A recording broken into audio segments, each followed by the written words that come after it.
এইটো এলায়েন্সৰ ঘোষণা কৰিছোঁ আৰু এই এলায়েন্সৰ জৰিয়তে আমি 70খনতকৈ বেছি সিট পাম বুলি আমি আশাবাদী কি কাম কৰিছে বিগত সময়ছোৱাত যে আপোনালোকে সাহস কৰিছে সাহস কৰাই নহয় আপোনালোকে এলায়েন্স গঠন কৰিছে এলায়েন্স গঠন কৰা নহয় আপোনালোকে মুক্তভাৱে কৈছে 70খন আসনত আপোনালোকে বিজয়ী হ'বলৈ সক্ষম হ'ব কিমান মানুহ যোগদান কৰিলে বা কৰোৱালে কিয়নো সকলোৱে কংগ্ৰেছৰ টেঙাম বিজেপি টেঙাম সবে খালে গতিকে এইটো বেইমানি এইটো বেনচাফি কথা অমিত শ্বাহ নিজৰ ডকুমেণ্টছ প্ৰডিউচ কৰক মোদী ডাঙৰীয়া নিজৰ ডকুমেণ্টছ প্ৰডিউচ কৰক কিন্তু এনেকুৱা অশান্তি আমি কেতিয়াও পোৱা নাই আশ্ৰয় দিয়াৰ ক্ষেত্ৰত তেওঁলোকৰ যুক্তিটো তেওঁলোকে উপস্থাপন কৰিছে ঠিকেই উপস্থাপন কৰিছে তেওঁলোকে হিমন্ত বিশ্ব শৰ্মা ডাঙৰীয়া এজন অভিনেতা হয় আজি তেওঁ যিবিলাক পলা বকি আছে তেওঁ কেতিয়াবা লুংগি সপোন দেখে কেতিয়াবা টুপিৰ সপোন দেখে যদি তেওঁলোকৰ সৎসাহস আছে ডিটেনশ্যন কেম্পত যিখিনি মানুহ বিদেশী নামত আবদ্ধ কৰি থৈ দিছে সেইখিনি মানুহ নথি পত্ৰ পুনৰাই পৰীক্ষণ কৰক অসমত থাকি বঙালীসকলে অসমীয়াৰ মাজত ক'ৰবাত অকলৰীয়া অনুভৱ এটা চাইডলাইন অনুভৱ কৰিছে নেকি ক'ৰবাত মোৰ যিটো জন্মঠাই বিৰুবাৰীত আমি ধুনীয়াকৈ বিহু কমিটি আমি হেৰি কৰিছোঁ দুৰ্গা পূজা কমিটি হেৰি কৰিছোঁ তাতে আমি ইমান মিলা প্ৰীতিৰে আমি আছোঁ নিৰ্বাচনলৈ বেছি দিন নাই আৰু এই মুহূৰ্তত সমষ্টিয়ে বা ৰাজ্যৰ নিৰ্বাচনী প্ৰেক্ষাপটত দিছপুৰক কেন্দ্ৰ কৰি নিৰ্বাচনী মিত্ৰজোঁট গঢ়ি উঠা পৰিলক্ষিত হৈছে নতুন ৰাজনৈতিক দলে আত্মপ্ৰকাশ কৰিছে বহুকেইটা ৰাষ্ট্ৰীয় দলৰ অসম শাখা গঠন কৰি এইবাৰৰ নিৰ্বাচনত তেওঁলোকে যুঁজিব বিচাৰিছে আৰু এই দলসমূহৰ নিৰ্বাচনী উপস্থিতিৰ লগে লগে অংকও কিন্তু কিছু সলনি হোৱাৰ ইংগিত বহন কৰিছে কাৰণ এই দলসমূহৰ নিজস্ব তেওঁলোকৰ ভেটিৰ জৰিয়তে ভোটৰ ক্ষেত্ৰত যথেষ্ট এটা প্ৰভাৱ পেলাবলৈ সক্ষম হ'ব বুলি তেওঁলোকে দাবী কৰিছে আজি তেনে এটা ৰাজনৈতিক দলক আমি এই মঞ্চৰ জৰিয়তে তেওঁলোকৰ কিছু কথা অসমবাসীক অৱগত কৰোৱাব বিচাৰিছোঁ আৰু পলিটিকেল জাষ্টিছ পাৰ্টিৰ অসম শাখা গঠন কৰা হৈছে আৰু এই পলিটিকেল জাষ্টিছ পাৰ্টিৰ এগৰাকী নেতা আৰু এসময়ৰ আছুৰ অন্যতম সক্ৰিয় কৰ্মী শান্তনু মুখাৰ্জীক আমি আমন্ত্ৰণ জনাই আনিছোঁ আৰু শান্তনু মুখাৰ্জীৰ জৰিয়তে পলিটিকেল জাষ্টিছ পাৰ্টি আৰু লগতে বঙালী সম্প্ৰদায়ৰ বিভিন্ন বিষয়ৰ বিভিন্ন সমস্যাৰ কথা কাৰণ বিভিন্ন সংগঠনৰ লগতো জড়িত এই সন্দৰ্ভতো আমি কথা পাতিম স্বাগতম জনাইছোঁ ডেমক্ৰেচি লাইভৰ বিশেষ অনুষ্ঠান ডেমক্ৰেটিক ডিছকাশ্যনলৈ ষ্টুডিঅ'ত মই মৰম কুমাৰ স্বাগতম জনাইছোঁ নমস্কাৰ পলিটিকেল জাষ্টিছ পাৰ্টি কি হ'ব তেওঁলোকৰ চাওক অন্যান্য ৰাজনৈতিক দলৰ দৰে আমাৰ দলেও এইবাৰ অহা নিৰ্বাচনত আমি প্ৰতিদ্বন্দ্বিতা আগবঢ়াম আৰু আমি আশাবাদী যে ৰাইজে এটি নতুনত্ব বিচাৰিছে কিয়নো আমি দেখিছোঁ যে যোৱা বিগত বছৰত বৰ্তমানৰ শাসনিষ্ঠ চৰকাৰখনৰ যি দুৰ্নীতি ভ্ৰষ্টাচাৰ স্বজনপ্ৰীতি পৰা আদি কৰি যি মিছলীয়া স্বভাৱ বা মিছলীয়া যিবোৰ প্ৰতিশ্ৰুতি তেওঁলোক ভুৱা প্ৰতিশ্ৰুতি দি পেলাই তেওঁলোক যোৱা নিৰ্বাচন তেওঁলোক জয়ী হৈছিলে ৰাইজে যথেষ্ট আশাৰে তেওঁলোকক পৰিৱৰ্তনৰ চৰকাৰ গঠন কৰিছিলে কিন্তু তেওঁলোকৰ যি ধৰণৰ বিফলতা এই বিফলতাত ৰাইজ এইবাৰ অতিষ্ঠ ৰাইজে নতুনত্ব বিচাৰিছে গতিকে আমি আশাবাদী যে এইবেলি ৰাইজে আমাক এটা সুবিধা দিব অকল আপুনি সকলোৱে গম পায় যে আমি যোৱা 9 তাৰিখে সাংবাদিক সন্মিলনৰ জৰিয়তে আসাম পিপলছ ডেমক্ৰেটিক এলায়েন্স আমি 8টা ৰাজনৈতিক দলে মিলিত হৈ পেলাই এইটো এলায়েন্সৰ ঘোষণা কৰিছোঁ আৰু এই এলায়েন্সৰ জৰিয়তে আমি 70খনতকৈ বেছি সিট পাম বুলি আমি আশাবাদী তাৰপিছত গণতন্ত্ৰত ৰাইজে ৰজা ৰাইজে নিৰ্ধাৰণ কৰিব মুঠতে আমি আমাৰ প্ৰাৰ্থীটো আগবঢ়াম ৰাইজে তাৰ বিচাৰ কৰিব বুলি আমি আশাবাদী কোন কোন আছে এলায়েন্সত আপোনাৰ 8টা দল আছে Rashtriya Ulama council roadmap party of India তাৰপিছত আমি আছোঁ political justice party minority people party আপোনাৰ জনতা পাৰ্টি ভাৰতীয় গণ পৰিষদ আছে আৰু ছেকুলাৰ ইনকলাব পাৰ্টি আৰু ৰাষ্ট্ৰীয় জনতা দলৰ লগত আলোচনা চলি আছে এতিয়াও তেওঁলোকৰ সঠিক উত্তৰটো আমি পোৱা নাই গতিকে আমি আশাবাদী যে তেনেকুৱা ধৰক আৰু ৰাষ্ট্ৰীয় জনতা দলৰ বেলেগ দলো আমাৰ লগত মনোভাৱপূৰ্ণ দল আমাৰ মাজত আহিব আৰু তেনেকুৱা যদি সকলোৱে আগবাঢ়ি আহে আমি স্বাগতম জনাম মুঠতে আমি কংগ্ৰেছ আৰু বিজেপিৰ পৰা সমদূৰত্ব বজাই ৰাখিম বজাই ৰাখিবলৈ আমি নিৰ্বাচন প্ৰতিদিন আগবঢ়াম। অসমত এই দলকেইটা হয়, ইনক্লুডিং ইয়ৰ পাৰ্টি পলিটিকেল জাষ্টিছ পাৰ্টি কি ভিত্তি আছে, কি সংগঠন আছে, কি চিনাকি আছে, কি কাম কৰিছে বিগত সময়ছোৱাত যে আপোনালোকে সাহস কৰিছে, সাহস কৰাই নহয় আপোনালোকে এলায়েন্স গঠন কৰিছে, এলায়েন্স গঠন কৰাই নহয় আপোনালোকে মুক্তভাৱে কৈছে ৭০খন আসনত আপোনালোকে বিজয়ী হ'বলৈ সক্ষম হ'ব। কি ভিত্তিত কৈছে চাওক এইবেলি নিৰ্বাচনত পাৰ্টি নহয় প্ৰাৰ্থী চাব ৰাইজে প্ৰাৰ্থী চাব। লখিমপুৰৰ পৰা আপোনাৰ এইফালে মানকাচাৰলৈ আমাৰ এলায়েন্সৰ যিখিনি দল আছে তেওঁলোকৰ বিভিন্ন কৰ্মকৰ্তা বিভিন্ন ঠাইত কাম কৰি আছিলে সামাজিকভাৱে। আমিও অন্যান্য ৰাজনৈতিক দলৰ হয়তো ৰাজনৈতিক দল নহ'লেও ধৰক আপোনাৰ সংগঠনৰ ফালৰ পৰা আমি ৰাইজৰ মাজত কাম কৰি আছিলোঁ। বিগত দিনত আমি কিছুমান মানুহক আমি ডিটেনশ্যন কেম্পৰ পৰা উলিয়াবলৈ সক্ষম হৈছোঁ। তাৰোপৰি বিভিন্ন জাতীয় সমস্যাৰ পৰা আদি কৰি অসমৰ যিখিনি ধৰক কিছুমান গহীন সমস্যা আছে সেই সবলৈ আমি মাত মাতিছিলোঁ। আৰু আমি আশাবাদী যে আমি যোৱা দিনত সাংগঠনিক হিচাপে যিমানখিনি কাম কৰিবলৈ পাইছোঁ, গতিকে ৰাজনৈতিকভাৱে আমি ক্ষমতা পালে তাতকৈ দুগুণ হিচাপে আমি কাম কৰিবলৈ পাম। ঠিক আছে, আমি এলায়েন্সৰ কথা পিছলৈ থলোঁ। পলিটিকেল জাষ্টিছ ফালৰ পৰা প্ৰতিনিধিত্ব কৰি যিহেতু আপুনি উপস্থিত আছে, আপোনালোকৰ ইছ্যু যে বিজেপি একো কৰা নাই, কংগ্ৰেছ অমুক, AODF অমুক, এইটোৱে মূল ইছ্যু নে ব্যক্তিগত কিছুমান ইছ্যু আছে যে দলটোৱে এটা ৰোডমেপ তৈয়াৰ কৰি আগবাঢ়িব আগন্তুক সময়ছোৱাত? কোনখিনি লক্ষ্য আৰু উদ্দেশ্য আপোনালোকৰ? চাওক এতিয়া কথাটো হ'ল যে আমাৰ ৰাজ্যখনৰ যিটো জ্বলন্ত সমস্যা, বিশেষকৈ যিহেতু মই ৰাজ্যিক সভাপতি, মই প্ৰথমতে ৰাজ্যখনৰ কথাই মই চিন্তা কৰিম। গতিকে আমাৰ নেশ্যনেল যিটো টীম আছে তেওঁলোকে ৰাষ্ট্ৰীয় সমস্যাখিনিৰ ওপৰত তেওঁলোক আলোকপাত কৰিব। আৰু মুঠতে যিহেতু মই ৰাজ্যিক সভাপতি, মই আমাৰ ৰাজ্যৰ যিখিনি জ্বলন্ত সমস্যা বানপানীৰ পৰা গৰাখহনীয়াৰ পৰা আদি কৰি ধৰক জীৱতাৰ সমস্যাও আছে, যথেষ্ট বেছি আছে। মুঠতে তেনেকুৱা আৰু যিখিনি জ্বলন্ত সমস্যা সেইখিনি মানে সমস্যা সমাধান কৰিবলৈ আমি অপাৰক আমি চেষ্টা কৰিম যৎপৰোনাস্তি। মুঠতে ৰাইজে আমাক ক্ষমতাত বহুৱালে আমি এইখিনি কৰিম বুলি আমি আশাবাদী। যেতিয়াৰ পৰা দলটো জন্মগ্ৰহণ কৰিলে, মানে আপোনালোকে জন্ম দিলে, এতিয়ালৈকে কিমান মানুহ যোগদান কৰিলে বা কৰোৱালে? চব নেশ্যনেল হেৰিত মোৰ ইমান হ'ব পৰা নাই। অসমৰ কথা কৈছোঁ। অসমত মুঠতে প্ৰায় জিলাত বৰপেটাৰ পৰা আৰম্ভ কৰি বঙাইগাঁও, ধুবুৰী, গোৱালপাৰা, আমাৰ গুৱাহাটী মহানগৰ, এই প্ৰায়বোৰ অঞ্চলতে ধৰক প্ৰায় প্ৰতিখন জিলাতে ধৰক 200-300কৈ মেম্বাৰ আমাৰ ইতিমধ্যে আমাৰ আহিছে। আৰু সদায় নিত্য নতুন মানুহ আহি আছে, কিয়নো প্ৰায় ফোনবিলাক আহি থাকে যে আমি আপোনালোকৰ লগত জড়িত হ'ম। এতিয়া আমি কিন্তু কাকো কোনো প্ৰলোভন দিয়া নাই, একো কৰা নাই। তেওঁলোকে স্বেচ্ছাৰে তেওঁলোক আগবাঢ়ি আহিছে। এতিয়া চিৰাঙতো আজি মাতি আছে, বিভিন্ন ঠাইত মাতি আছে। গতিকে আমি এটা ভাল এটা হেৰি দেখা পাইছোঁ, গুড চাইন যে দলটো ইয়াতে এষ্টাব্লিছ হ'ব। কিয়নো সকলোৱে কংগ্ৰেছৰ টেঙাম, বিজেপিৰ টেঙাম চবেই খালে, এতিয়া আমাক এটা হেৰি দিব বুলি আমি আশাবাদী। গতিকে তেনেকুৱা আমি আশা কৰিছোঁ যে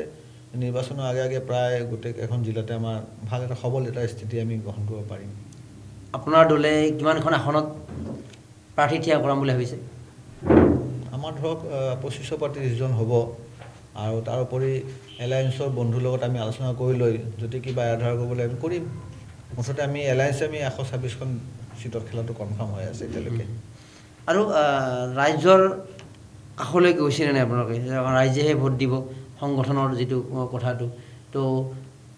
গুৱাহাটীত প্ৰেছ মিট দিয়া সামৰিব খুজিছে নে ৰাইজৰ মাজতো সোমাই গৈ প্ৰচাৰৰ ব্যৱস্থা কৰিছে বা বিভিন্ন প্ৰাৰ্থী নিৰ্বাচনৰ ক্ষেত্ৰতে হওক বিভিন্ন দিশত এই কামখিনি কেনেকৈ আগবঢ়াই লৈ গৈছে? নাই, ৰাইজৰ মাজত যোৱা হৈ আছে, আমাৰ প্ৰতিনিধিসকল গৈ আছে।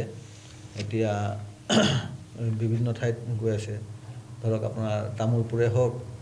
বা ৰঙিয়াই হওক, বিভিন্ন ঠাইত আমাৰ প্ৰতিনিধি গৈ আছে। আমাৰ ৰাইজৰ পৰা সঁহাৰি পোৱা গৈ আছে। মুঠতে এটাই কথা হ'ল যে বৰ্তমান আমাৰ ক্ষমতা নাই,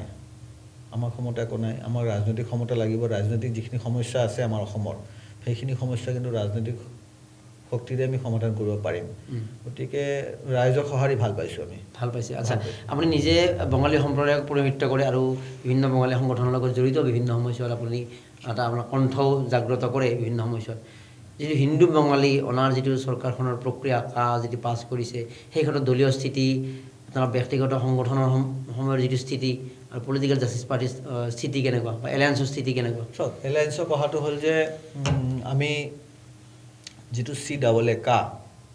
সেইটো ৰাম টুপি এটা ৰাম জাপি পিন্ধাইছে পাব্লিকক ইয়াত আজি ধৰক আমি সকলোৱে দেখিছোঁ যে মানুহখিনিক আজি পৰা নহয় আজি বিগত ধৰক 1960 বা তাৰ পূৰ্বৰ পৰা মানুহখিনি সদায় আবেগিক হৈ থকা হৈছে কিয়নো আবেগিক এইকাৰণে কৰি থকা হৈছে মানুহক সহজ সৰল মানুহ সদায় আবেগিক হৈছে আমি দেখিছোঁ কা আন্দোলনৰ সময়ত কিমান নিৰীহ মানুহ অত্যাচাৰিত হৈছে আমি 5জনকৈ ডেকা ল'ৰা আমি হেৰুৱাইছোঁ য'ত এজন সৰু কিশোৰ ল'ৰা আছিলে খুব দুখৰ কথা গতিকে আমি কেতিয়াও কোৱা নাই যে মানে বিদেশী হেৰি কৰক বিদেশীক আমি কেতিয়াও স্বাগতম জনোৱা নাই কিন্তু কথাটো হ'ল যে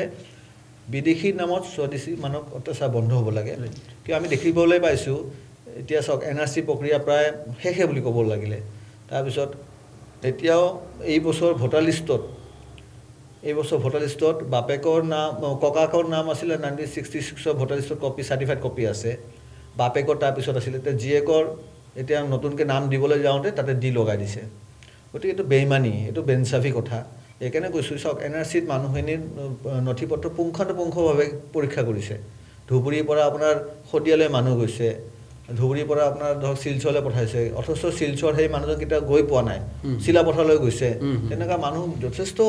হাৰাশাস্তি দি পেলাই তেওঁলোকৰ যথেষ্ট পৰীক্ষা কৰিলে নথি পত্ৰ যথেষ্ট পৰীক্ষা কৰিলে পৰীক্ষা কৰাৰ পিছতো যদি এতিয়া সেই মানুহখিনি আকৌ ডি লগাই থাকে সদায় তেতিয়াহ'লে NRC কি ভেলু থাকিল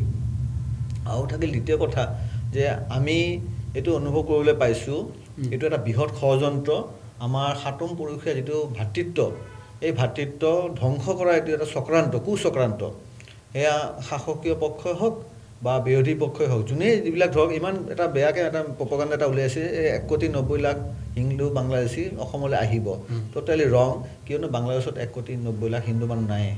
নাম্বাৰ 1 ছেকেণ্ড কথা থাকিল যে কাৰ কাৰণে যিখিনি মানুহ নতুনকৈ আহিছে 2014 চনত তেওঁলোকৰ কাৰণে আৰু অসমত ধৰক অসম চুক্তি এখন আছে 1971 চনত ভিত্তি বছৰ আছে তেতিয়া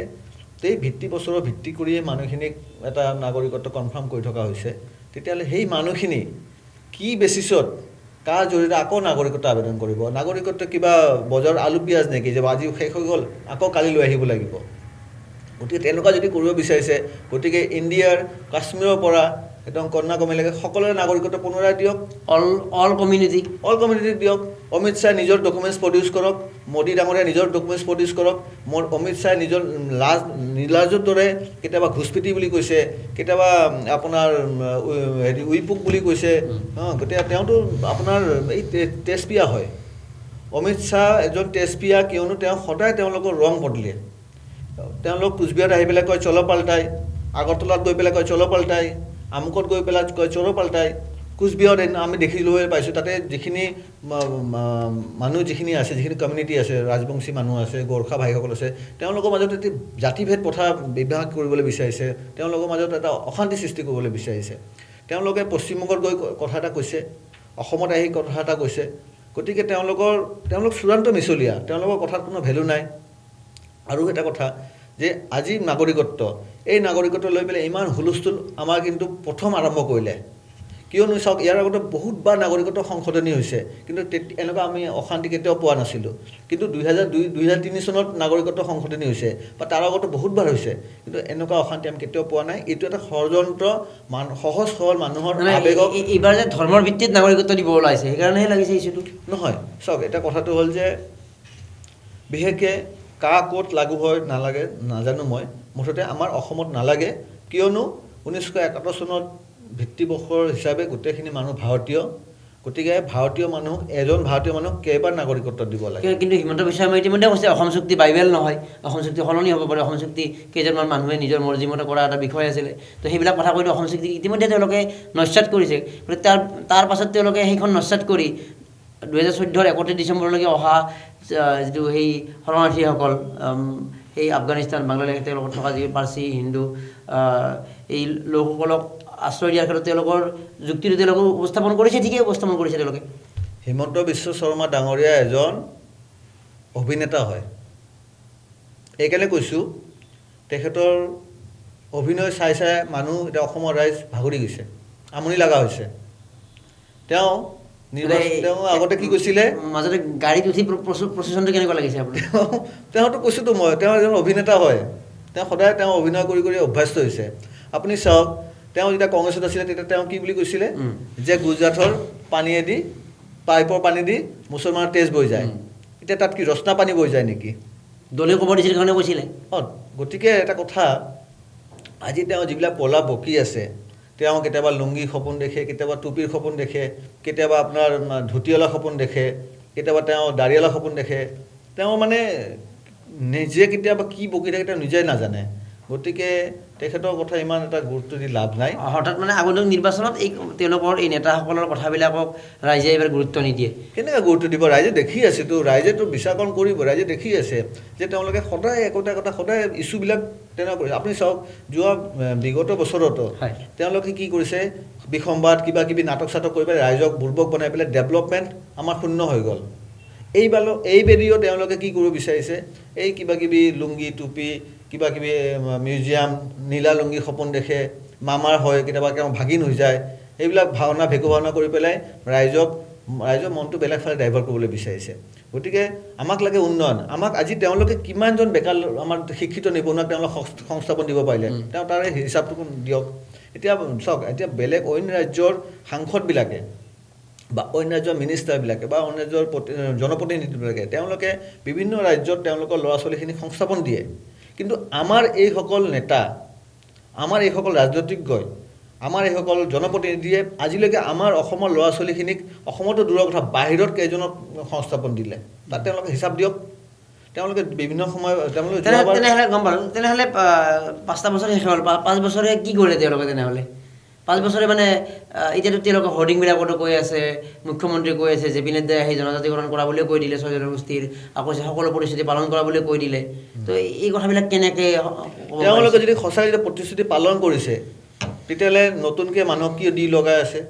তেওঁলোকে ডিটেনশ্যন কেম্পত আজিলৈকে তেওঁলোকে কিয় মানুহখিনি মুকলি কৰি দিব পৰা নাই বেলেগ নালাগে আমি তেওঁলোকৰ ওচৰত স্পষ্ট দাবী কৰিছোঁ যদি তেওঁলোকৰ সৎসাহস আছে ডিটেনশ্যন কেম্পত যিখিনি মানুহক বিদেশী নামত আবদ্ধ কৰি থৈ দিছে সেইখিনি মানুহৰ নথি পত্ৰ পুনৰাই পৰীক্ষণ কৰক তেওঁলোকৰ যদি সৎসাহস আছে তেওঁলোকক সেইখিনি মানুহৰ নথি পত্ৰ পুনৰাই পৰীক্ষণ কৰক তেতিয়াহ'লে দুধ কা দুধ পানী কা পানী হৈ যাব আচ্ছা ঠিক আছে এতিয়া আপুনি আছুতো নেতা আছিলে আৰু বঙালী সংগঠনৰ বহু সংগঠনৰ ইতিমধ্যে আপুনি ৰাষ্ট্ৰীয় পৰ্যায়তো আন্দোলন কৰিছে দিল্লী বা বিভিন্ন ঠাইত গৈ আৰু তেনেকৈ আপোনালোকৰ বিশেষকৈ বঙালী সম্প্ৰদায়ৰ লোকসকলৰ বিভিন্ন অধিকাৰ বা ডিটেনশ্যন কেম্পত থকা এনেকুৱা NRCত নাম বাদ পৰা বিভিন্ন কথালৈ বিভিন্ন সৰব হৈ আহিছে আপুনি কি অনুভৱ কৰে যে এগৰাকী বঙালী সম্প্ৰদায়ৰ নেতা হিচাপে এতিয়াতো আপুনি এটা পলিটিকেল পাৰ্টিৰ সভাপতি ৰাজ্যিক সভাপতি বা সেইটো এটা বেলেগ চেপ্টাৰ যে অসমত থাকি বঙালীসকলে অসমীয়াৰ মাজত ক'ৰবাত অকলশৰীয়া অনুভৱ এটা চাইডলাইন অনুভৱ কৰিছে নেকি ক'ৰবাত চাওক ৰাজনৈতিক দলসমূহে বা অসম আন্দোলনৰ সময়ৰ পৰা সঠিকভাৱে এই কথাবিলাক বিবেচনা কৰি অহা নাই নেকি যে এটা মিলাপ্ৰীতি গঢ়ি উঠিব লাগে বা আপুনি নিজে ব্যক্তিগতভাৱে আপোনাৰ পৰিয়ালটোৱে আপোনাৰ চৌপাশৰ মানুহখিনিয়ে বঙালী মানুহখনে মূল সুঁতিৰ অসমীয়া সমাজত নিজকে বিলীন কৰা মানসিকভাৱে বিলীন কৰিব পাৰিছেনে আচলতে চাওক ইয়াতে যিটো ভেদাভেদৰ কথাটো আমি অনুভৱ কৰিব পাইছোঁ ইয়াতে ইতিহাসটো বিলুপ্তি কৰাৰ চেষ্টা কৰি আছে ইতিহাস চালে দেখিব যে 1826 চনত যেতিয়া আপোনাৰ ব্ৰিটিছৰ যিটো 92 নম্বৰ চুক্তি হৈছিলে তাতেও জয়শংকৰ গুহা বুলি মানুহজনে চহী কৰিছিলে গতিকে তেনেকুৱা ইতিহাস বহুত আছে আপুনি চাওক আজি গোৱালপাৰাত বিজয় কৃষ্ণ ঘোষ বুলি যিজন আপোনাৰ মানুহ আছিলে তেখেতে আপোনাৰ নিজৰ সম্পত্তিৰ পৰা আদি কৰি গোটেইখিনি স্কুল পাতিছে অসমীয়া মাধ্যমত গতিকে এতিয়া চাওক আজি আশুতোষ মুখাৰ্জীয়ে আপোনাৰ কলিকতা বিশ্ববিদ্যালয়ত অসমীয়া ভাষাৰ প্ৰচলন কৰিছিলে সকলোৱে জানে সেইটো গতিকে তেনেকুৱা ইতিহাস বহুত আছে ইয়াতে আগতে ধৰক আপোনাৰ সেন বংশ পাল বংশ এইটো ৰজাবিলাক আছিলে আমাৰ বেছি নালাগে আমাৰ উত্তৰ গুৱাহাটীৰ আপোনাৰ এই মন্দিৰত এই উত্তৰ গুৱাহাটীৰ যিটো মন্দিৰটো আছে আমাৰ দৌলগোবিন্দ মন্দিৰ দৌলগোবিন্দ নহয় আপোনাৰ এই আৰে এই বাহিৰৰ চাৰিআলিৰ পৰা গৈ পেলাই মদন কামদেৱ মন্দিৰৰ কোনে স্থাপনা কৰিছিলে এইবোৰ ভালকৈ চালে দেখিব যে নাই মই বুজি পালোঁ আপুনি এইখিনি কথা ক'ব বিচাৰিছে যে অসমীয়া সমাজত থাকি বঙালী সম্প্ৰদায়ৰ বঙালী এই ঐতিহ্যৰে পৰা লোকসকলে অসমীয়া হ'বলৈ প্ৰয়াস কৰি আহিছে এতিয়া অসমীয়া আৰু আপোনালোকৰ মাজত ঠিকেই আপোনালোকে কাম কৰি আছে বা অসমীয়া হ'বলৈ প্ৰয়াস কৰিছে ক'ৰবাত অসমীয়াসকলে বা ক'ৰবাত বঙালীসকলে এটা মানসিক দূৰত্ব ক'ৰবাত এটা আছে নেকি? এই কথাখিনি কোৱাৰ এটা মোৰ কাৰণো আছে। আজি অসম জাতীয় পৰিষদ নতুন নৱগঠিত দল, তেওঁলোকৰ কাৰ্যালয়ত এখন সভা অনুষ্ঠিত হৈছে, কাইলৈ সংবাদ প্ৰচাৰ হ'ব। আমাক সাক্ষাৎকাৰতো কৈছে তেওঁলোকৰ এগৰাকী অৱসৰপ্ৰাপ্ত আৰক্ষী অধীক্ষকে প্ৰদীপ ৰঞ্জন কৰি আমাক মন্তব্য দিছে যে অসমীয়া আৰু বঙালী সম্প্ৰদায়ৰ মাজত থকা যিটো এটা ডিষ্টেঞ্চ, এই ডিষ্টেঞ্চটো দূৰীকৰণৰ বাবে তেওঁলোকে এটা পদক্ষেপ ল'ব বিচাৰিছে। তে ভোটৰ স্বাৰ্থতে কৰক বা যি স্বাৰ্থতে নকৰক, কিন্তু আনুষ্ঠানিকভাৱে এটা আলোচনা কৰিছেতো। সেইকাৰণে সুধিছোঁ যে হয় নেকি এইটো আপোনালোকে ক'ৰবাত এটা ডিষ্টেঞ্চ ফিল কৰে নেকি, ছাইড লাইন ফিল কৰে নেকি, বা অসমীয়া সমাজে হওক বা আপোনালোকে হওক, কাৰোবাৰ কিবা ইগ'ৰ কাৰণে হওক বা মিলি যাব পৰা নাই নেকি, এইটো ডিষ্টেঞ্চ আছে নেকি? ভুল ধাৰণা, টোটেল ৰং কনচেপ্ট। আপুনি দেখিব ফৰ্মেলি আপোনাৰ এতিয়া দেখিবলৈ পাইছোঁ বহুতো অসমীয়া ছোৱালী বেংগলী ঘৰত বিয়া হৈছে, বহুতো বেংগলী ল'ৰা অসমীয়া ঘৰত বিয়া হৈছে, বহুতো বেংগলী ছোৱালী অসমীয়া ঘৰত বিয়া হৈছে। গতিকে তেনেকুৱা এইটো এটা ভুল ৰং কনচেপ্ট এইটো। আৰু বিশেষকৈ আপুনি কিছুমান ঠাইত গ'লে দেখিব যে কোন অসমীয়া কোন বেংগলী ধৰিব নোৱাৰে। আপুনি বেলেগ নালাগে, আমাৰ মহানগৰীৰ পাৰ্শ্বৱৰ্তী দুৰুং বুলি ঠাইডোখৰ আছে, দুৰুঙত গ'লে দেখিব আপুনি তাতে 99.9% মানে আপোনাৰ হিন্দু বেংগলী মানুহ। অসমীয়া মাধ্যমৰ স্কুল পাব, তাত বেংগলী মাধ্যমৰ স্কুল নাই। আচ্ছা, আমাৰ সেই ল'ৰা ছোৱালীখিনি কিন্তু ইমান ধুনীয়া বিহু নাচে, আপুনি দেখিলে আচৰিত হ'ব। তেওঁলোকে প্ৰতিবাৰ মোক নিমন্ত্ৰণ কৰে, মই যাওঁ। তাতে আপোনাৰ বিহু পালন হয়। গতিকে তাতে আপুনি গ'লে আপুনি ক'ব নোৱাৰিব যে এখন বেংগলী কাৰণে, তেওঁলোকে কিন্তু ভালকৈ বেংগলী ক'ব নোৱাৰে, আনকি লিখিবতো নোৱাৰে। তেওঁলোকে এটা প্ৰচিডিং এখন লিখা, তেওঁলোকে ছাৰ অসমীয়াত লিখিম, লিখা ভাই। অৰ্থাৎ সেই অসমীয়াততো তেওঁলোকে অন্তৰত শিপাই লৈছে, তেজত বিয়পি গৈছে। তেনেহ'লে এই কথাবিলাক এটা ৰাজনৈতিকভাৱে তেওঁলোকৰ নিৰ্বাচনৰ আগে আগে বঙালী সম্প্ৰদায়ৰ লোকৰ ভোট বা তেওঁলোকৰ কাষ চপাৰ এটা ৱে বিচাৰিব বিচাৰিছে, যাতে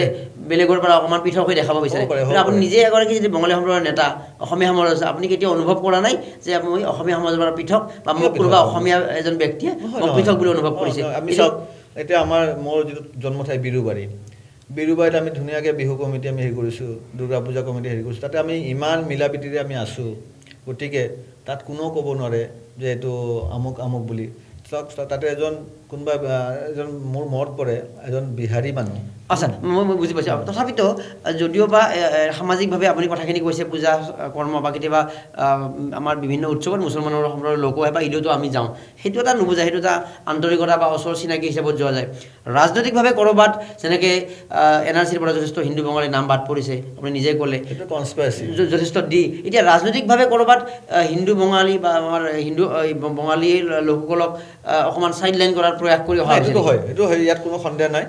মানুহখিনি সদায় ছেক্ৰিফাইচ গোট বনাই থকা হৈছে, যিখিনি সহজ সৰল দুখীয়া মানুহ। আপোনাৰ বিশ্বাস নকৰিব, হয়তো উকিল এজনক 500 টকা দিবলৈ কেপাচিটি নাই, সেই ফেমিলিটো কিন্তু দি বনাইছে, কিন্তু অথচ তেওঁলোক দি নহয়। এক্সাম্পল হ'ল দুলাল পাল আছে, আপোনাৰ সুব্ৰত দে আছে, তেনেকুৱা বহুত ফেমিলি আছে যিসকলৰ আপোনাৰ আজি নহয় 1939ৰ ডকুমেণ্টছ আছে, 1942 ডকুমেণ্টছ আছে, তেনেকুৱা পৰিয়ালকো দি বনাইছে। এতিয়া বিশেষ কাৰণ মই কাগজখিনি আনা নাই। অৰ্থাৎ মই এইটোৱে বুজি পালোঁ, এইটো কথাই মই বুজাব বিচাৰিছোঁ, সামাজিকভাৱে একেলগে বাস কৰে, তেওঁলোকৰ উৎসৱত আপোনালোকৰ উৎসৱত পাৰস্পৰিক অহা যোৱা আছে, আদান প্ৰদান আছে, বিহু উৎসৱ আপোনালোকে পালন কৰে, বহুতে বঙালী ভাষাটোৱে নাজানে, অসমীয়া ভাষা লিখে, এইবিলাক সকলো ঠিক আছে। কিন্তু ৰাজনৈতিকভাৱে তেওঁলোকৰ কাৰ কি এজেণ্ডা নিশ্চয় পূৰণ কৰিবৰ কাৰণে, ৰাজনৈতিকভাৱে চাইডলাইন কৰাৰ কাৰণে এই ধৰণৰ পদক্ষেপ চলি আছে। গতিকে এইটো তেনেধৰণৰ পদক্ষেপবিলাকো আগন্তুক সময়ত আপোনালোকৰ দলে বা আপোনালোকে বিবেচনা নিশ্চয় কৰিব নেকি, যে এইটো কেনেকৈ নোহোৱা কৰিব পাৰি, যে এই বঞ্চিত কৰা যিটো এটা প্ৰচেছ চলি আহে, এই প্ৰচেছ যাতে চলি অহাটো বন্ধ হয়। অবভিয়াছলি আজি চাওক, আপুনি এটা কথা চাব, আজি 2 লাখ মানুহক ম্যাদী পাট্টা দিলে, মাটিৰ পট্টা দিলে, তাত কিন্তু আপোনাৰ ধৰক বাংলাভাষী মানুহক আমি দেখা নাই, বা বেলেগ সম্প্ৰদায়ৰ মানুহকো দেখা নাই। এইটো ঠিক হোৱা নাই। গতিকে আইন সকলোৰে কাৰণে সমান হ'ব লাগে, কোনোবা এটা পাৰ্টিকুলাৰ কমিউনিটি বুলি কথা নহয়, সকলোৰে কাৰণে সমান হ'ব লাগে। অৰ্থাৎ বৈষম্যৰ বলি অবভিয়াছলি হৈছে, সেইকাৰণেতো যদি বৈষম্যৰ বলি হৈছে, এটা ডিষ্টেঞ্চ নিশ্চিতভাৱে এইটো চৰকাৰে কৰি আছে, কিন্তু চৰকাৰ দায়িত্ব সকলোকে মিলি জুলি লৈ পেলাই থকাটো চৰকাৰ দায়িত্ব। কিন্তু এইখন চৰকাৰ কি কৰিছে, আপোনাৰ সেই ভেদাভেদৰ ৰাজনীতি আৰম্ভ কৰিছে, তাত জল পটপটকৈ স্পষ্ট প্ৰমাণ পাইছে, যাতে তেওঁলোকে চাইডলাইন হৈ অকলশৰীয়া অনুভৱ কৰে আৰু চৰকাৰৰ ওচৰত হাত পাতিবলৈ বা তেওঁলোকৰ ব্লেকমেইলিং কৰি আছে, নিৰ্ভৰ কৰিবলৈ বাধ্য কৰি আছে। নহ'লে আপোনাৰ চাওক, ককা দেউতাৰ 1966 বা 51ৰ নাম আছে, বাপেকৰ নাম আছে, সেই জীয়েকজনীৰ নাম এটা দি লগাইছে, কিহৰ কাৰণে? গতিকে এইটোতো দেশ বেইমানি। তাৰমানে গ্ৰাউণ্ডৰ টোটেলি এটা অপজিট কথা, এটা পলিটিকেল গ্ৰাউণ্ডত হৈ আছে। আজি চাওক, আপুনি NRC কথা মই ক'বলৈ বিচাৰিছোঁ, বাপেক হ'ল ভাৰতীয়, মাকজনী হ'ল ভাৰতীয়, ডাঙৰ পুতেকজন হ'ল ভাৰতীয়, সৰু ল'ৰাজনৰ নাম নাই, তাৰমানে তেওঁ বিদেশী। এইটোৱে বুজাব খুজিছে। তেওঁলোকক এটা এই অনুভৱ দিব বিচৰা হৈছে যে তহঁতৰ ব্লেকমেইলিং সমস্যা আছে বা অসমীয়া সমাজখনত তেওঁলোকক এটা চাইড লাইন কৰি ৰখাৰ ৰাজনৈতিক এটা কৌশল তেওঁলোকে এতিয়া চাওক, আজি আমি সেইদিনাখন পেপাৰত পাইছোঁ, ৰঙিয়াৰ ৱাৰ্ড কাউন্সিলৰ আছিলে চাম কলিতা, তেখেতৰ ভায়েকক আপোনাৰ বিদেশী বনাই পেলাই পঠাই দিছে। তেখেতৰ ভায়েকক পঠাই দিলে। বহুতো সেনা বিষয়েও তাৰপিছত চাওক আপুনি সেইদিনাখন তিনিচুকীয়াত চাম প্ৰজাপতি হিন্দী ভাষী ফেমিলি, তেওঁলোকেও বিদেশী বনাই ডিটেনশ্যন কৰি পঠাই দিলে। গতিকে আচৰিত পাইছোঁ যে নিয়মবিলাক কিবা ধৰণৰ মানে ইউজ কৰি থকা হৈছে। গতিকে আমি যদি চৰকাৰত আহি যাওঁ, আমি নিশ্চিতভাৱে এই ভোটাৰ প্ৰক্ৰিয়া আমি বন্ধ কৰাম। ডিটেনশ্যন কেম্পত আমি সদায় চিৰদিনৰ তালা লগাই দিম, কিয় ডিটেনশ্যন কেম্পৰ কোনো জৰুৰত নাই, আমাৰ অসমত কোনো দৰকাৰ নাই। এইকাৰণে নাই যে আপোনাৰ আল্টিমেটলি NRC হ'ল, যদি ডিটেনশ্যন কেম্পৰ প্ৰয়োজনে আছে, ভোটাৰ প্ৰয়োজন, তেতিয়া NRC কিহৰ কাৰণে? NRC কিহৰ কাৰণে? NRCটো হ'লে ক'ব গ'লে এতিয়া আৰু বেছি দিন নাই। আমাৰ সেইদিনাখন সন্মানীয় আমাৰ প্ৰাক্তন আমাৰ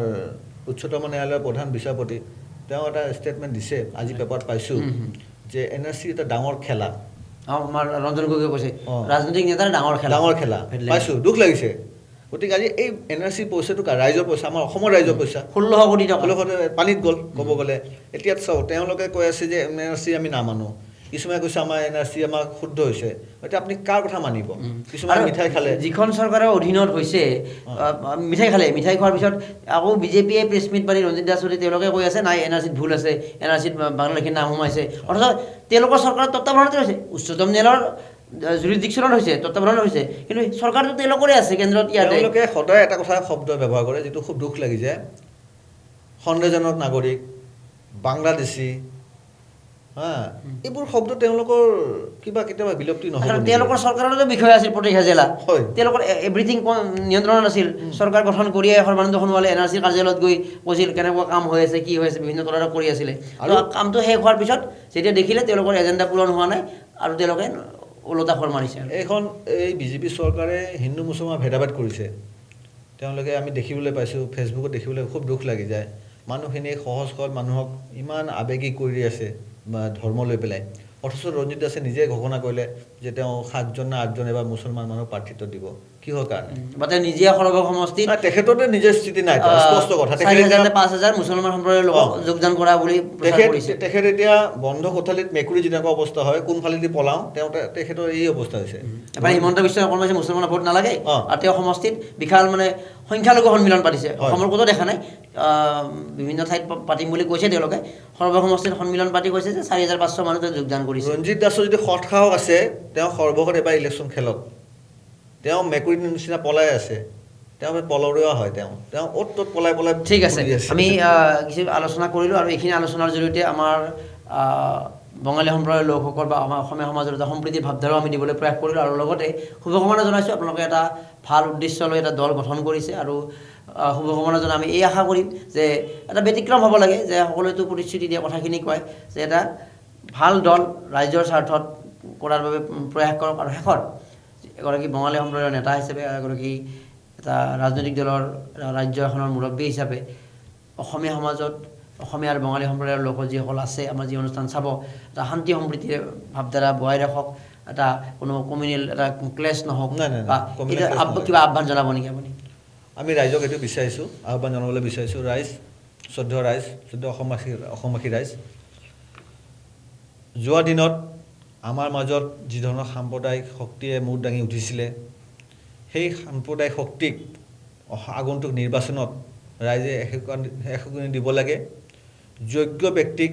যোগ্য প্ৰাৰ্থীক জয়ী কৰিব লাগে। আৰু যাতে আমাৰ মাজত আমাৰ মৰমদাই কোৱাৰ দৰে যিটো ধৰণৰ ভেদাভেদ গা কৰি উঠিছে, এই ভেদাভেদ চিৰদিনৰ কাৰণে নিশ্চিত হ'ব লাগে। আমি সকলোৱে জাতিৰ ধৰ্ম ভাষা নিৰ্বিশেষে অসমবাসী অসমীয়া হৈ জীয়াই থাকিব পাৰোঁ। ইয়াত কোনো জাতিগত ভাষাগত ধৰ্মগত বিভেদ আনিব নালাগে। আৰু বিশেষকৈ আমি দেখিবলৈ পাইছোঁ যে আমাৰ অসমখনক টুকুৰা কৰিবলৈ, বিশেষকৈ আমি সিদিনাখন দেখিলোঁ মিজোৰামৰ দুৰ্বৃত্ত আহি পেলাই আমাৰ অসমৰ মাটি দখল কৰিছে, ইফালে নগাই দুৰ্বৃত্ত আমাৰ মাটি দখল কৰি আছে। তেনেকুৱা বিভিন্ন ঠাইত আমাৰ অসমৰ চাৰিওফালে অন্য অন্য ৰাজ্যৰ দুৰ্বৃত্তসকলে আহি পেলাই আমাৰ অসমীয়া মানুহক মাৰপিট কৰিছে বা আমাৰ মানুহখিনিৰ মাটি দখল কৰিবলৈ বিচাৰি আছে সেয়া চৰকাৰে দৃষ্টিকোণ দিব লাগে চৰকাৰে দৃষ্টিগোচৰ কৰিব বিচাৰিছোঁ তাৰোপৰি আমাৰ ৰাজ্যখনৰ ক্ষতি হ'বলগীয়া বৃহৎ জলবিদ্যুৎ প্ৰকল্পৰ পৰা আদি কৰি যিটো জলবোমা বুলি কয় গতিকে সেইসকল গোটেই আমাৰ যিখিনি জ্বলন্ত সমস্যা যোৱা দিনত এখন চৰকাৰে সমস্যা সমাধান কৰিম বুলি প্ৰতিশ্ৰুতি দিছিলে এতিয়াও মনত পৰে জলবিদ্যুৎ প্ৰকল্পত কেন্দ্ৰীয় নেতৃত্ব আহি পেলাই বিজেপি কেন্দ্ৰীয় নেতৃত্বে প্ৰতিবাদ কৰিছিলে ৰাজনাথ সিং হয় যে তেওঁলোকে জলবিদ্যুৎ প্ৰকল্প হ'বলৈ নিদিয়ে কিন্তু সেইখন চৰকাৰে আকৌ জলবিদ্যুৎ প্ৰকল্পৰ পৃষ্ঠপোষকতা কৰি আছে আৰু আমি জানিবলৈ পাইছোঁ বিভিন্ন বাতৰিৰ মাধ্যমত যোগেদি গম পাইছোঁ যে এই জলবোমা বিস্ফোৰিত হ'লে আমাৰ উজনি অসমৰ মানুহখিনি নিশ্চিত বিপদত পৰিব মাজতে এই শেষ কৰিছিলোঁ যদি আৰু এটা কথা মানে তেওঁলোকে অসমৰ মানুহক বুৰ্বক বুলি ভাবে নেকি তেনেকুৱা লাগিছে আমাৰ খুব দুখ লাগিছে অসমৰ মানুহ বুৰ্বক হয় নেকি সঁচাকৈ তেনেকুৱাই লাগিছে আৰু কিনো ক'ম তেওঁলোকে মানুহেতো ধৰক আজি আমাৰ বিভিন্ন আন্দোলন দেখিলোঁ বিভিন্ন হেৰি দেখিলোঁ এতিয়া ধৰক আন্দোলন যিখিনি আমাৰ আন্দোলন মানুহ আৰম্ভ কৰিছিলে কাৰ আন্দোলনৰ কথা মই কৈছোঁ স্পেচিয়েলি সেইসকল এতিয়া কিহৰ স্বাৰ্থত কিহৰ কাৰণে বা এতিয়া শাসকীয় পক্ষৰ হৈছিলে ক'ব তাৰমানে মানুহৰ আমাৰ স্মৃতিশক্তি কম আৰু চবেই নিশ্চয় এটা জীৱিকাৰ কেন্দ্ৰ কৰিয়ে অৱস্থান কৰি থাকে নেকি কাৰণ যিটো কথা শান্তনু মুখাৰ্জীয়ে বুজি পায় সেই কথা হিমন্ত বিশ্ব শৰ্মাই বুজি নাপায় কাৰণ তেওঁ আসনখন পাইছে কাৰণে বুজি নাপায় নেকি বা আপুনি আসনখন পোৱা নাই কাৰণে আপুনি মানে বুজি পাইছে নেকি কথাবিলাক এনেকুৱা হয় নেকি যে নিজৰ জীৱিকাৰ কাৰণে সৰ্বানন্দ সোণোৱালে ভাবিছে মুখ্যমন্ত্ৰী আসনখন পাইছে বছ আপোনালোকে তেওঁলোকে যদি এটা ৰিফাইনাৰী নিব খুজিছে আপোনালোকে দুটা লৈ যাওক এটা যদি অইল খাইড নিব বিচাৰিছে তিনিটা লৈ যাওক বুলি তেওঁ উপহাৰ দিছে কাৰণ তেওঁ আসনখন পাইছে বিচৰা আসনখন পাইছে গতিকে বিচৰা আসনখন পোৱাৰ স্বাৰ্থত বা ক্ষমতাত থকাৰ স্বাৰ্থত যদি আমি দীৰ্ঘম্যাদী চাব যাওঁ আজিৰ পৰা 20 বছৰ 50 বছৰ পিছত ইতিহাসে কি ক'ব এই কথাবিলাক তেওঁলোকে ভাবি নাচায় কাৰণে যে এসময়ত অসমৰ ৰাজনীতিৰ গাদ্দাৰ হিচাপে তেওঁলোকে চিহ্নিত হ'ব এই কথাবিলাক নাভাবে কাৰণ তেওঁলোকে সাময়িকভাৱে যে নিজৰ গাদীখনৰ ৰক্ষাৰ খাতিৰত নিজৰ ৰাজনৈতিক কেৰিয়াৰ সুৰক্ষাৰ খাতিৰত তেওঁলোকে কেন্দ্ৰৰ বা এই দিল্লীৰ নেতাসকলৰ বহতীয়া হৈ আমাক এইদৰে তেওঁলোকে অসমীয়া তেওঁলোক স্বাভিমানী অসমীয়া বুলি কয় অসমীয়া আপোনালোকৰ মাজৰে এজন বুলি কয় সৰ্বানন্দ সোণোৱালে গতিকে তেওঁলোকে নিজৰ গাদী ৰক্ষাৰ স্বাৰ্থত এইদৰে তেওঁলোকে বাইপাছ দি আছে তেওঁলোক হ'ব পাৰে এইটো তেওঁলোকৰ নিজৰ নীতি কিন্তু আমাৰ যিটো নীতি আমাৰ স্পষ্ট কথা আমি যদি শাসনভাৰত আহোঁ আমি ৰাজ্যখনৰ ক্ষতি হ'বলগীয়া কোনো কাম কৰিবলৈ নিদিওঁ স্পষ্ট কথা তাত যি ধৰণৰ পদক্ষেপ ল'ব লাগে আমি গ্ৰহণ কৰিম তাত কোনো আমি কম্প্ৰমাইজ নকৰোঁ স্পষ্ট কৈছোঁ প্ৰথমতে নিজৰ ৰাজ্যখন নিজৰ আই মাটি হ'ল আমাৰ অসমীয়াই গতিকে অসমীয়াৰ ক্ষতি হ'ব পৰা কাম আমি একো হ'বলৈ নিদিওঁ আমি তাত সহ্য নকৰোঁ তাত আমি জানো যে হয়তো আগন্তুক দিনত এখন ওলমা ইয়াতে বিধানসভা হ'ব ইয়াত কোনো দলেই সংখ্যাগৰিষ্ঠ নাপায় গতিকে যদি ৰাইজে আমাক তেনেকুৱা সুবিধা দিয়ে আমি যদি নিৰ্ণায়ক ভূমিকা গ্ৰহণ কৰিব পাৰোঁ তেতিয়াহ'লে আমি ৰাইজৰ ক্ষতি হ'ব পৰা ৰাজ্যখনৰ ক্ষতি হ'ব পৰা কোনো কাম আমি কেতিয়াও আমি এলাউ নকৰোঁ আৰু থাকিল দ্বিতীয় কথা আজি যিটো মই ইতিমধ্যে ক'লোঁ আমাৰ বৃহৎ জলবিদ্যুৎ প্ৰকল্প আমি দেখিবলৈ পাইছোঁ উত্তৰাখণ্ডৰ পৰা আদি কৰি বিভিন্ন ৰাজ্যত আমাৰ যিটো বিভীষিকা এই বিভীষিকাময় পৰিস্থিতি যেন অসমতো নহওক তাৰ কামনা কৰিছোঁ ভগৱানৰ ওচৰত আৰু দ্বিতীয় থাকিল যে তেনেকুৱা আগন্তুক দিনত তেনেকুৱা ৰাজ্যৰ স্বাৰ্থ পৰিপন্থীবিলাক আমি কেতিয়াও গ্ৰহণ নকৰোঁ আমি তেওঁলোকক এইটো প্ৰতিহত কৰিম আৰু বিশেষকৈ আমাৰ যিখিনি ধৰক আমি দেখিবলৈ পাইছোঁ আমাৰ বিভিন্ন সংগঠনে দাবী কৰি আছিলে যেনেকুৱা আমাৰ চাহ বৰ্ডৰ মুখ্য কাৰ্যালয় আমাৰ গুৱাহাটীলৈ আনিব লাগে তেনেকুৱা আৰু বিভিন্ন দাবী দবা আছে আমি চাম ভালকৈ বস্তুখিনি অসমীয়া চেণ্টিমেণ্ট এটা ৰাষ্ট্ৰীয় দল কিন্তু জাতীয়তাবাদৰ চেণ্টিমেণ্ট